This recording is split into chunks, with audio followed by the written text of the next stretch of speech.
नमस्ते।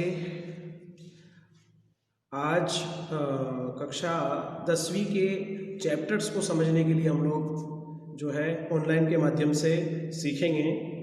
तो आपके कुछ चैप्टर्स जो हटा दिए गए हैं, जैसे प्रथम पार्ट जो है आपका शिव संकल्प सूक्त, उसको हटा दिया गया है, तो वो हमें नहीं पढ़ना है।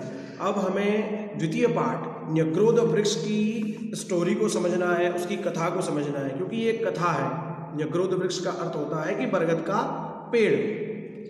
अब इस कथा को समझ लेते हैं। सबसे पहले आपका पाठ परिचय ऊपर दे रखा है कि प्रकृति जो है वो पर्यावरण है, उसका असंतुलन ही पर्यावरण के विनाश का कारण होता है। पर्यावरण शब्द परि प्लस आवरण, इन दो शब्दों से मिलकर बना है। इसका अर्थ है हमारे चारों ओर स्थित आवरण। हमारे चारों ओर से घेरे हुए आवरण को हम लोग क्या कहते हैं? पर्यावरण कहते हैं। पर्यावरण के विनाश से उत्पन्न जो समस्याएं हैं, उनमें ओजोन परत का विनाश एक प्रमुख समस्या है। हम लोगों को पता है ओजोन परत सूर्य से आने वाली पराबैंगनी किरणों से हमारी रक्षा करती है। तो हम लोगों ने इतना दूषित कर दिया है प्रकृति को, जल को दूषित कर दिया, वायु को दूषित कर दिया, मृदा को हम लोग रासायनिक उर्वरक और रासायनिक छिड़काव और इनका उपयोग कर करके इसको भी जो है दूषित कर रहे हैं। तो इन सभी से जो है वातावरण के अंदर कार्बन मोनोऑक्साइड, कार्बन डाइऑक्साइड की इतनी उपलब्धता हो रही है कि जिससे जो है जो ओजोन परत है, वो ओजोन परत का जो है वो क्षय हो रहा है, उसके अंदर छेद हो रहे हैं। तो ये एक पर्यावरण की बहुत बड़ी समस्या है। इसका प्रमुख कारण वनों का व्यापक रूप से हो रहा विनाश, वनों का जो विनाश हो रहा है, वनों को काटे जा रहे हैं और बड़ी बड़ी बिल्डिंग, बड़े बड़े इंडस्ट्रीज वगैरह हम लोग कारखाने बना रहे हैं। तो ये इससे जो है ऑक्सीजन कम है और ऑक्सीजन की कमी की वजह से जो है ओजोन परत में क्षय हो रहा है, उसमें छेद हो रहे हैं। और इसीलिए जो है आपकी संस्कृत की 10वीं कक्षा की पुस्तक के अंदर द्वितीय पाठ न्यग्रोध वृक्ष आपको समझाने के लिए दिया है कि संस्कृत साहित्य में तो प्राचीन काल से ही पर्यावरण का संरक्षण के प्रति जागरूकता दिखाई जा रही है और जागरूक किया जा रहा है। इसी विषय का आश्रय लेकर यहाँ पर एक कथा रखी जा रही है। इस कथा को आप लोग सुनेंगे और इस कथा को सुनने के बाद इसके क्वेश्चन आंसर, एक पदेन एक वाक्य, रिक्त स्थानानि पूरयत यथा योग्यम यज्जत, ये सब हम लोगों को परीक्षा में आने वाले हैं। इसलिए हम लोगों के लिए इस चैप्टर को विशेष करके जो है वो सुनना कथा को और इसके प्रश्नों को करना भी महत्वपूर्ण हो जाता है। चलिए, कस्मिंचित ग्रामे एक प्राचीन विशाल च न्यग्रोध वृक्ष आसीत्, कि कस्मिंचित किसी गांव में एक प्राचीन विशाल बरगद का पेड़ था। सह पशु पक्षिभ्यः बहुविधेभ्यः जीवजंतुभ्यः मनुष्यभ्यः अपि नित्यं बहुपकारकः आसीत्। सह यानी वह कौन? वह वृक्षः, वह वृक्ष जो है पशु पक्षिभ्यः, पशु पक्षियों पर, बहुत विधेभ्यः, बहुत प्रकार से, जीव जंतुभ्यः, जीव जंतुओं पर, मनुष्यभ्यः, मनुष्यों पर, अपि नित्यः, बोले भी नित्य यानी रोज, बहु उपकार करता था, बहुत प्रकार के उपकार करता था। हम लोग देखते हैं ना कि कहीं भी यदि पेड़ है और पेड़ है तो वो कई प्रकार के हमें फल भी देता है, हमें छाया देता है और हमें ऑक्सीजन प्रदान करता है। तो कई प्रकार के उपकार वो हम पे करता है। कौन? वृक्ष। तो ऐसा ही एक वृक्ष था प्राचीन काल में, बहुत बड़ा, जिस पर बहुत सारे पशु पक्षी रहते थे, जीव जंतु रहते थे और नित्य वो वृक्ष सब पर बहुत प्रकार का उपकार करता था। पथिकाः तस्य वृक्षस्य छायायां पाथेय भक्षयित्वा मार्गायासं परिहन्ति स्म। पथिका यानी जो राहगीर हैं, वो बरगद की वृक्ष की छाया में रास्ते में रुककर भोजन किया करते थे, आराम करते थे, अपनी थकान दूर करते थे। पशवः वृक्षार्थं वृक्षमीमं आश्रयन्ति स्म। पशवः यानी कह रहे हैं कि पशु भी छाया के लिए इस वृक्ष का सहारा लिया करते थे। ठीक है, अरे जब वृक्ष है तो उसके ऊपर पक्षी जो है घोंसला बनाएंगे, रहेंगे। ठीक है, बहुत सारे जंतु भी वहाँ जो है उसकी छाया में बैठेंगे। गाय हैं, बैल है, भैंस है, कई प्रकार के जीव जंतु हैं, तो वो भी कहाँ बैठेंगे? छाया ढूंढेंगे बैठने के लिए, आराम करने के लिए। तो उस वृक्ष का बहुत लोग सहारा लिया करते थे। ठीक है, और आगे क्या कहा? हाँ, पक्षिणः तस्य शाखासु निडानि विरच्य वसंती स्म। ये सीधा सीधा आ गया जो अभी हमने समझा कि पक्षी भी वहां पर जो है घोंसलों का निर्माण करके वहां रहते थे। सर्पाश्च तत्रत्येषु वाल्मीकेषु वासं कुर्वन्ति स्म। सर्पाश्च सांप, फटाटोपम है ना, सर्प जो है उसकी कंदरा में या उसके तने की उस जो है कोचर जो रहती है, उसको कोचर बोलते हैं अपने मालवी भाषा में, उस कोचर के अंदर जो है सांप भी निवास करता था। ठीक है, वाल्मीकेषु वहां निवास करता था। एव सह वृक्ष सर्वप्रिय सर्वहित सर्वापेक्षित च आसीत। एव यानी ही वह वृक्ष सर्वप्रिय सभी के लिए प्रिय था, सर्वहित सभी के लिए हितकारी था, सर्वपेक्षित च आसीत सबकी उसकी आवश्यकता थी, ऐसा वह वृक्ष था। चलिए, तस्य न्यग्रोध वृक्षस्य शाखायाम एकः काकः बहुकालात् वसनात् आसीत्। कह रहे हैं उसके बाद कि एक काक यानी कोआ, एक कोआ जो है उस वृक्ष पर प्राचीन काल से ही निवास कर रहा था। अब वो कोआ लंबे समय से उस न्यग्रोध वृक्ष पर निवास कर रहा था। फिर क्या हुआ, कस्मिंचित् दिने सह वायसः किमपि स्मरन्। एक दिन उस कोवे ने जो है ऐसा सोचा, क्या सोचा, स्मरन् इतः ततः दृष्ट्वा एव उच्चैः अरटत हे बंधवः। उसने देखा, एक दिन उसने सोचते हुए ऊपर की ओर देखा तो कुछ पक्षी उसके कोए ही उड़ के जा रहे थे। तो उन कोओं को देखकर जो है वो जोर से बोला, हे बांधवः, हे बंधुओं, ऐसा उसने उनको संबोधन किया, हे बंधुओं। फिर क्या बोला वो, श्रूयताम मे वचः, श्रूयताम यानी सुनिए मेरी बात। फिर आगे क्या कहा, अहम अस्मिन् वृक्षे चिरात् कालात् वसामि। अहम अस्मिन् वृक्षे, अहम यानी मैं, अस्मिन यानी इस वृक्ष पर, चिरात यानी बहुत लंबे समय से निवास कर रहा हूं, अतः अस्योपरि ममेव अधिकार वर्तते। फिर क्या कहा कि अतः अस्योपरि, इसलिए इस वृक्ष पर मेरा अधिकार है। ऐसा किसने कहा, उस कोए ने कहा। अयम मदीयम वृक्षः, फिर उसने कहा यह वृक्ष मेरा है। पहले तो कहा कि इस वृक्ष पर मेरा अधिकार है, और फिर उसने कहा कि ये वृक्ष मेरा है। काकस्य ध्वनि क्रमेण अंतरिक्षम अपृच्छत, और इतने द्वंद्व स्वरों में, इतने ऊंचे स्वरों में वो बोला कि उसकी जो वाणी थी वो अंतरिक्ष को स्पर्श कर गई, अंतरिक्ष को स्पर्श कर गई, इतनी जोर से वो कोआ बोला।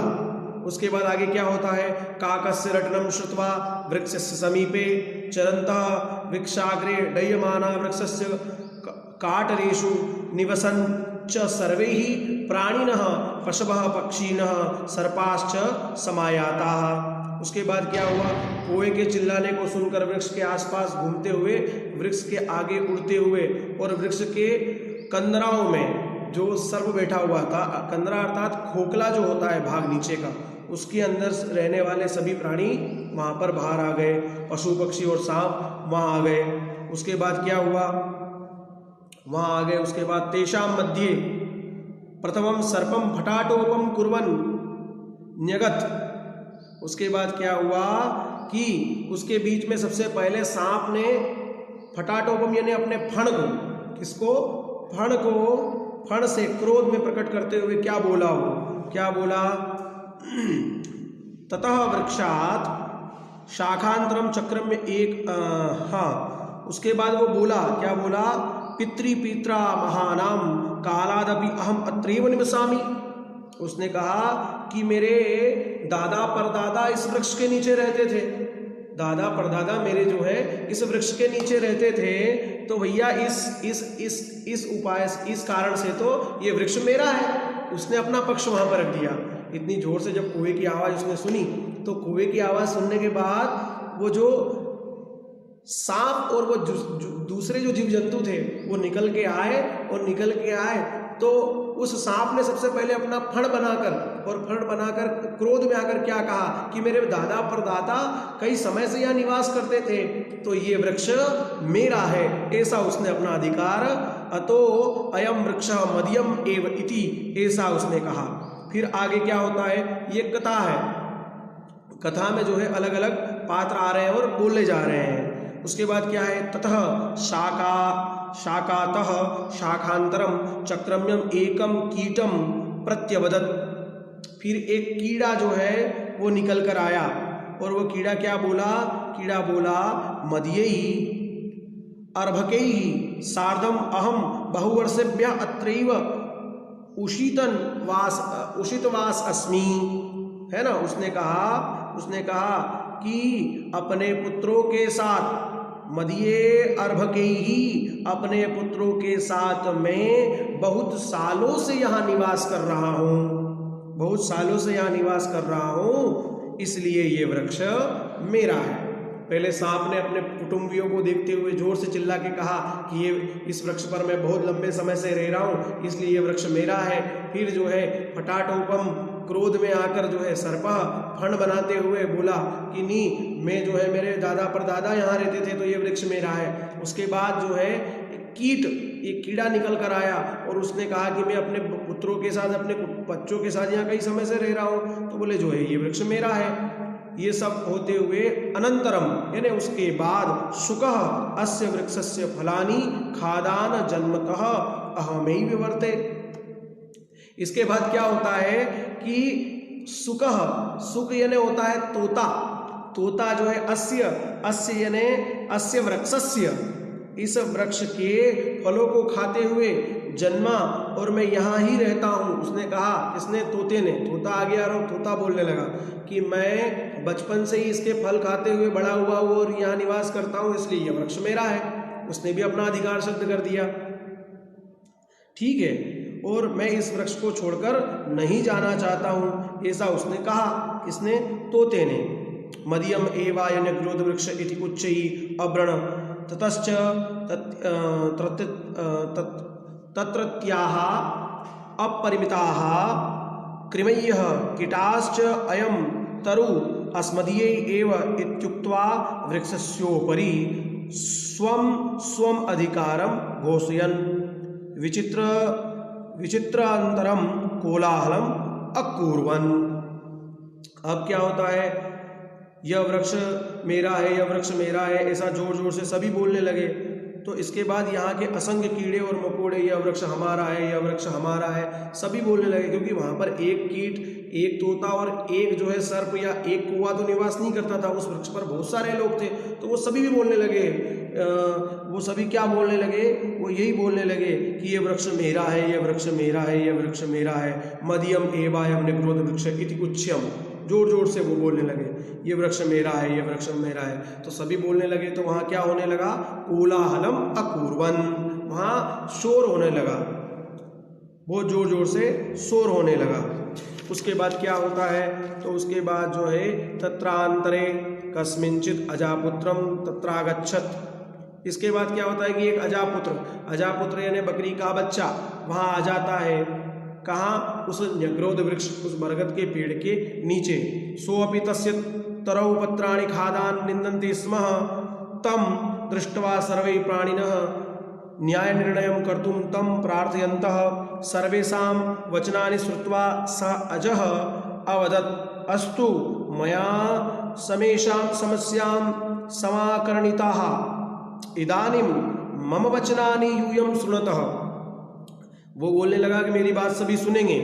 काश्चन शाखा काभ्यः शाखांतराणि च कृमिकीटेभ्यः मूलं सर्वेभ्यः अनेन प्रकारेण सर्वेभ्यो अपि वृक्षः विभज्य दापयिष्यामि। अस्मिन्नेव ग्रामे कश्चित् वृक्षच्छेदकं मे मित्रमस्ति, ततः स्वायामि इमं वृक्षं खंडशः कर्तुम इति। अब वो बकरी का बच्चा आया, तो वो बकरी का बच्चा जैसे ही आया, वह उस वृक्ष के पत्तों को खाते हुए प्रसन्न हो रहा था, और उसको देखकर सभी प्राणी न्यायपूर्वक निर्णय करने के लिए उससे प्रार्थना करने लगे कि हे अजापुत्र, अब हम सब लोग लड़ रहे हैं, तो हमारा न्याय करिए कि ये आखिर ये न्यग्रोध वृक्ष, ये बरगद का पेड़ किसका है। तो उस बकरी के बच्चे ने कहा ठीक है, हाँ हाँ हाँ, पर शांति से पहले आप मेरी बात सुनो, मैं जो कह रहा हूँ वो सभी शांति से सुनोगे तो मैं आपका न्याय जो है वो कर दूंगा। ऐसा उस बकरी के बच्चे ने कहा। अब मेरी बात को तुम लोग ध्यान से सुनो। कोई शाखा कुआ की और अन्य शाखा कीड़े मकोड़ों को जड़ सभी को इस प्रकार से उसने कहा कि जो शाखा पे रह रहा है वो शाखा कुएं की हो गई, जड़ के तने में यदि जो है वो सांप रह रहा है तो वो तना उसका हो गया, और ये कीट इत्यादि जो है इन अलग अलग डालियों पर रह रहे हैं तो ये सब उनकी हो गई। तो मेरा एक मित्र है लक्कड़हारा, यहाँ पास ही के गांव में रहता है, हम लोग चलते हैं और उसको लाकर इसको कटवा देते हैं ताकि जिसका जो भाग है उसको वो ले लेगा, उसको ये वृक्ष के टुकड़े अलग अलग करके मिल जाएंगे। तो ये सब जैसे ही सब जीवों ने सुना तो वो प्रसन्न हो गए, सभी बोले हाँ हाँ हाँ हाँ हाँ, बोले हमको अपना अपना भाग मिल जाएगा। अब अजस्य निर्णय सर्वेभ्यः स्वीकृतः। अजस्य यानी बकरी का निर्णय सभी ने स्वीकार कर लिया, उस बकरी के बच्चे का निर्णय, ठीक है। सर्वे अपि वृक्षस्य छेदकस्य समीपम गत्वा, सभी लोग उस वृक्ष छेदक के पास उस लक्कड़हारे के पास गए। न्यग्रोध वृक्षः छित्त्वा तस्य भागानां वितरणार्थं प्रार्थयन्तः।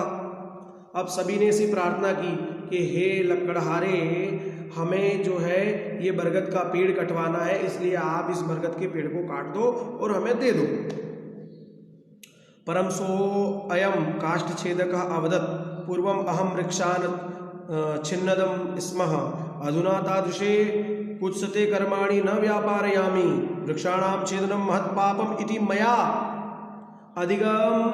अधिगतमस्ति अतः न्यग्रोध वृक्षस्य छेदनम अहम न करिष्यामि इति। उसने बोल दिया, उसने क्या कहा, उसने सीधे सीधे कह दिया कि मैं प्राचीन काल में ये काम करता था, लकड़ियाँ वृक्षों को काटने का और हरे भरे पेड़ काटने का, लेकिन अब मैं ये पाप नहीं करता हूँ, अब मैं ये पाप नहीं करता हूँ। पहले मैं वृक्षों को काटता था, अब ऐसी घृणित कार्य को मैं नहीं करता हूँ। वृक्षों को काटना बहुत बड़ा पाप होता है और इसलिए मैं बरगद के वृक्ष को नहीं काटूंगा। तथापि सर्वे प्राणिनः तं वृक्षं छेदुं यथा निर्बन्धं कुर्वन्तदा सः धीमान्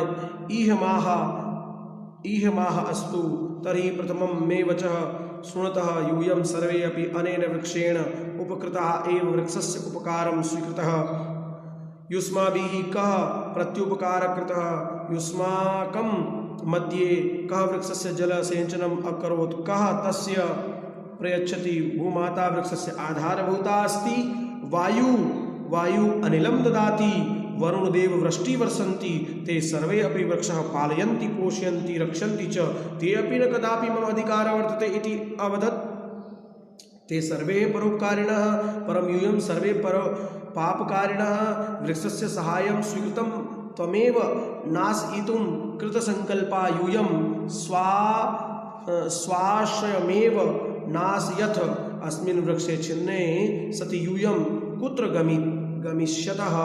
अब उसके बाद फिर भी सभी प्राणियों ने उस वृक्ष को काटने के लिए जब जिद करी तो जिद करने पर वह बुद्धिमान बोला लक्कड़हारा कि अच्छा तो पहले ये बताओ कि इस वृक्ष के द्वारा लाभान्वित किए गए हो और वृक्ष के उपकार को लेकर तुम सबने इसके बदले में क्या किया, प्रति उपकार क्या किया। इस वृक्ष का सभी ने लाभ तो लिया, लेकिन तुमने इसके ऊपर क्या प्रति उपकार किया है।